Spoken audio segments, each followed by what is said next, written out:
À vous, je suis Bakary Abdrahman, votre professeur du module calcul scientifique. Donc aujourd'hui, on va voir dans ce vidéo la méthode de Newton-Raphson pour résoudre une équation non linéaire. Dans le cours, on a vu la méthode de Newton-Raphson pour une équation non linéaire et pour un système d'équations non linéaires. Et on va se limiter dans ce vidéo pour une équation non linéaire. Donc ici, j'ai une fonction f tracée en fonction du x. Donc la solution qu'on cherche, c'est f de x égale 0. Ça veut dire on cherche le point x tel que f de x égale 0 et c'est le point d'intersection entre la fonction f et l'axe de x. Donc pour trouver le point x tel que f de x égale 0, on a commencé par un point xn. Donc tel que l'image de xn c'est f de x de n. Donc, et après, on a travaillé avec la dérivée de la fonction f au point x de n. Donc, la dérivée du fonction f au point x de n, ce n'est que la pente du droite tangente la pente du droite, tangente à la fonction f au point x de n. Donc, puisque f' de x de n, c'est la pente, donc f' de x de n, c'est f de x de n moins 0 sur x de n moins x de n plus 1. Voilà, on a écrit ici f' de x de n égale f de x de n moins 0 sur x de n moins x de n plus 1. Donc en utilisant ça, on trouve x de n plus 1 égale x de n moins f de x de n sur f' de x de n. Donc cette expression, c'est le schéma numérique du méthode Newton-Raphson et on va programmer ça pour trouver la solution de la fonction f de x égale 0. Donc bien sûr pour programmer ça on aura besoin d'un test d'arrêt. Donc le test d'arrêt c'est que x de n plus 1 moins x de n, c'est la valeur absolue de x de n plus 1 moins x de n inférieure à 1 epsilon. Donc on va voir comment on va programmer la méthode de Newton-Raphson. Donc j'ai déjà ouvert ici un fichier file. Donc je commence par après on a de variable x. Donc je vais d'abord tracer la fonction f et après je vais résoudre l'équation f de x égale 0. Donc le variable x il commence de 0, le pas c'est pi sur 30, c'est p sur 30 jusqu'à 5 pi.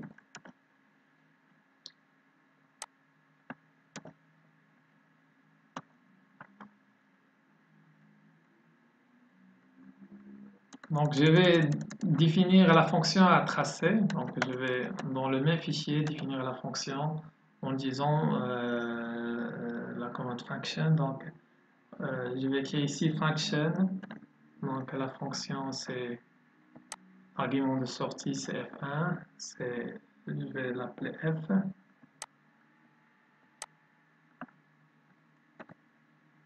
F égale donc function fun et la variable d'entrée c'est x. Donc la fonction que je vais tracer c'est f égale x donc point fois sinus de x. Donc j'ai mis ici point pour vectoriser ma fonction. Ça veut dire si x est un vecteur, cette fonction il peut calculer la valeur de f pour chaque valeur de x. Après, je dois finir par int. Voilà, j'ai défini ma fonction. Après, je vais tracer ma fonction. Donc, je vais écrire z égale donc, fan de x. Donc, z va contenir les valeurs de la fonction f pour chaque valeur de x. Après, on utilise la commande plot pour tracer la fonction f. Donc ici on a la variable x, ici on a z. Donc on va tracer la fonction f en fonction de x. J'ajoute à ça un Gradon pour graduer ma figure. Donc je vais enregistrer d'abord mon programme. Donc je donne à mon programme le nom scripts.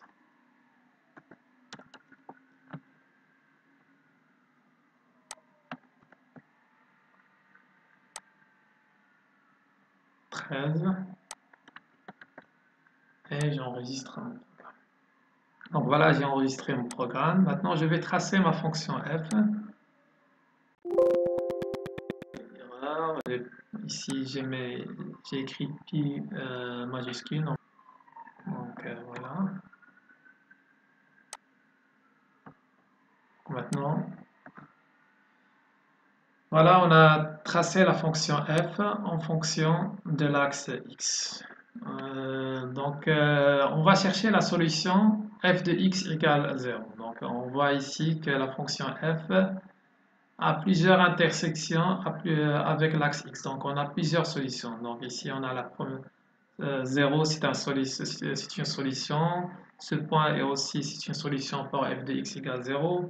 Ce point est aussi une solution pour f de x égale 0. Ce point est aussi une solution pour f de x égale 0. Ce point est aussi une solution pour f de x égale 0. Et ce point est aussi une solution pour f de x égale 0. Donc on va utiliser la méthode de Newton-Raphson pour trouver ces solutions. Et chaque solution, on va le trouver en commençant par une initialisation de la méthode Newton-Raphson. Par exemple, si je donne à mon programme un x initial qui se trouve ici, la solution que je vais trouver, c'est 0. Si je donne à mon programme un x0 qui se trouve ici, la solution que je vais trouver, c'est ce point. Si je donne à mon programme un x0 qui est ici ou ici, donc ça veut dire il est proche de cette solution, donc je vais trouver cette solution. Si je donne à mon programme un x0 qui est proche à cette solution, je vais trouver cette solution. Si je donne à mon programme un x0 qui est proche de cette solution, je vais trouver cette solution, etc. Donc le choix de x0 est primordial et déterminant pour la solution de l'équation f de x égale 0. Donc on va commencer à programmer la méthode de Newton-Raphson. Donc je vais utiliser le boucle while. Donc while. Donc la condition c'est erreur supérieure strictement, par exemple 10 à la puissance moins 10. Ça veut dire que les instructions qui sont à l'intérieur du boucle while, elles vont être exécutées tant que l'erreur est supérieure à 10 à la puissance moins 10. Une fois que l'erreur est inférieure à 10 à la puissance moins 10, inférieur ou égal à 10 à la puissance moins 10, les processus itératifs vont s'arrêter et comme ça, on a obtenu la solution de la fonction de l'équation f de x égale 0. Donc, l'équation à programmer, c'est x de n plus 1 égale x de n moins f de x de n sur f' de x de n. Donc, ici, je vais écrire x new. Donc, x new, c'est x de n plus 1 égale x0 moins, donc on a f de x de n, donc ça veut dire x0 sur f' de x de n. Donc je vais appeler f' de x0. Donc voilà, on doit toujours commencer ici, donner, donc x0, sinon qu'on choisit x0, donc je vais commencer par x0 égale par exemple 0,5.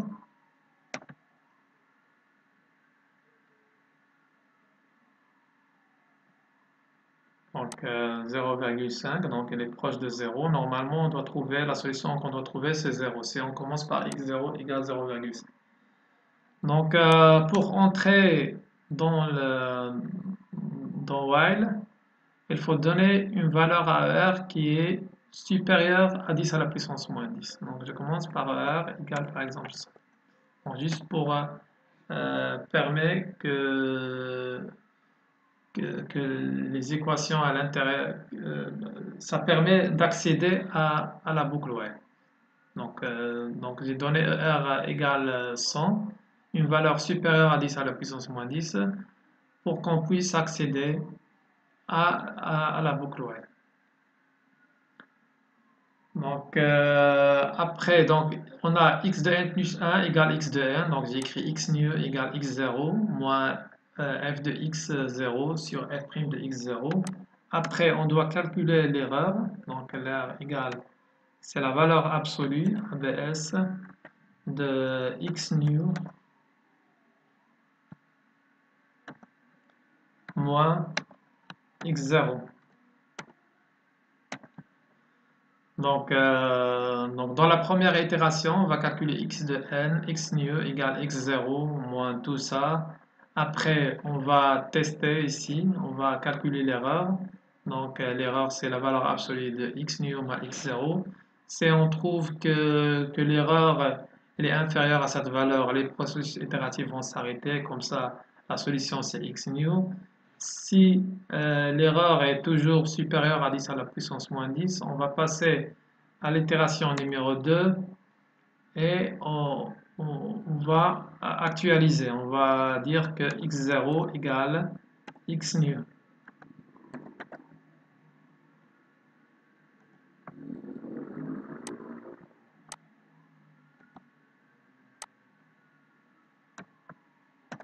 Donc ça veut dire dans la deuxième itération, elle va remplacer x0 par x nu dans cette équation et va calculer x nu du deuxième itération, et etc.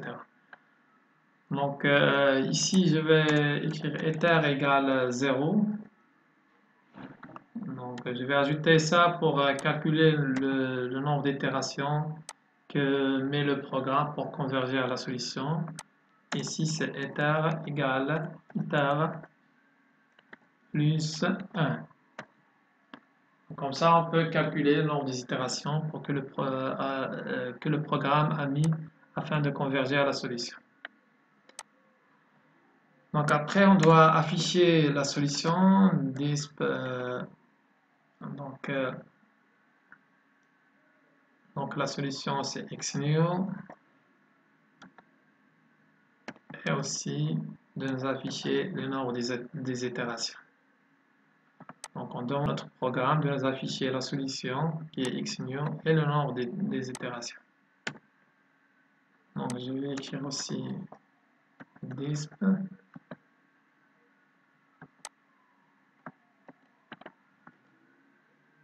Donc la solution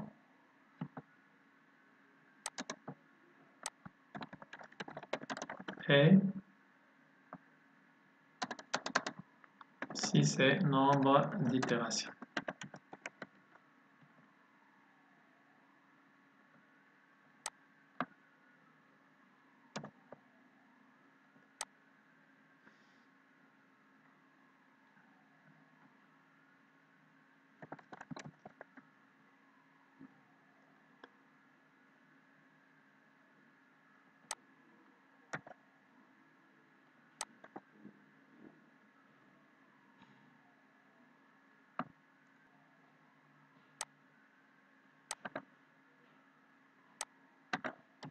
Donc voilà.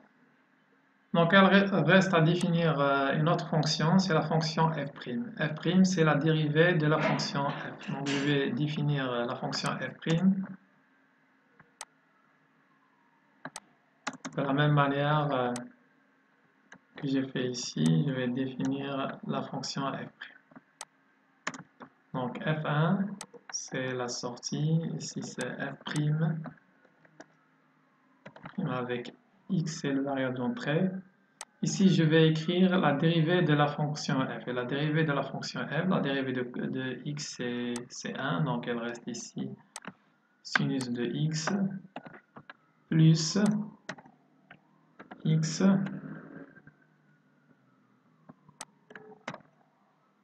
fois la dérivée de sinus de x et cosinus de x.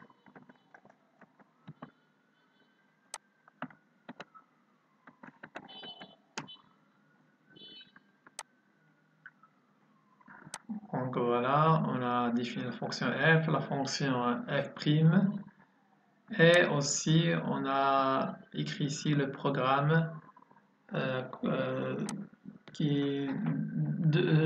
on a écrit le programme de la méthode Newton-Raphson. Donc maintenant je vais exécuter mon programme. J'ai une erreur. Output arguments. Donc j'ai une erreur. Ici je dois écrire F1. Parce que l'argument de sortie c'est F1. Donc je nettoie ici. Je nettoie le window comme la fenêtre commande window. J'exécute mon programme. Une autre erreur. Xnew ether. Too many arguments. Donc je vais mettre ça comme un vecteur.